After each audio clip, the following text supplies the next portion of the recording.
ବର୍ଷ ହେଲା ମୋତେ ଅତ୍ୟାଚାର ଅନ୍ୟାୟ ଯେ କରୁଛନ୍ତି, ମୋତେ ଟିକେ ନ୍ୟାୟ ଦିଅ। ମୋତେ ଆଉ କିଛି ଦରକାର, ମୋତେ ଟିକେ ନ୍ୟାୟ ଦିଅ। ମୋ ହାତ ଗୋଡ଼ କାছে ମୋଡ଼ୁନି।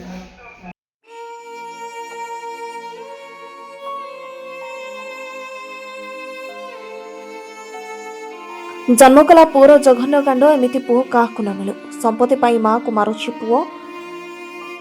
बुहा दुई दुईटा पुओ जन्म करी ए माटी वृद्धा काल रे टिके खुशी रे रहबो बोली भाबिथिला।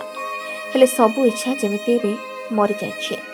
यात्रा मंच रे माँ को पुओ माड़ मारुथिबार दृश्य आपण माने देखिथिबे। ताहा तो केवल अभिनय थाए, किंतु वास्तव दुनिया रे एभଳି देखिबाकु मिलुछि। 60 वर्षीय वृद्धा माँ उपरे अकथनीय निर्यातना देउछि पुओ बहु। संपत्ति पाई जन्म कला माँ को माड़ मारि चलिछि पुओ बहु। आ पुओर निर्यातना सही सीमा टपिबा परे माँ नेछि आईन सहारा।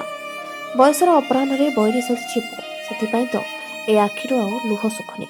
वृद्धा माँ होइछन्ते बालेश्वर जिला बाल्यापाड़ ब्लॉक विष्णुपुर पंचायतर इकड़ापाल ग्रामर मधुसूदन जेनाଙ୍କ स्त्री कामिनी जेना।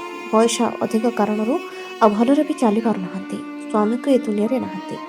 बड़ पुओ विदेश रे रही टंका पठाइले घर चलुछि। सान पुओ ओ बहु माँ को माड़ मारी निर्यातना देउछि। एमिति परिस्थिति रे परिवार पछको कांधरे देवे कौन? जन्म कला माँ को सान पुओटा मारी चलिछि। संपत्ति पाई जेमिति नृशंस पालटि जाइछि। तेबे यह नुआ कथा नुह। यह पूर्वरु एमिति अनेक थर सान पुओ माड़ मारी चलिछि। हेले केबे भी माँ पाटी फिटाई विरोध करिनी।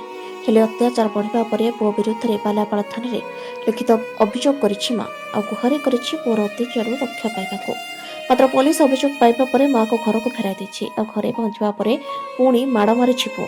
किंतु बुढ़ी बयस रे माँ कौन करिवे, केमिति सुरक्षित रहिबे ताहा एबे चिंतार विषय।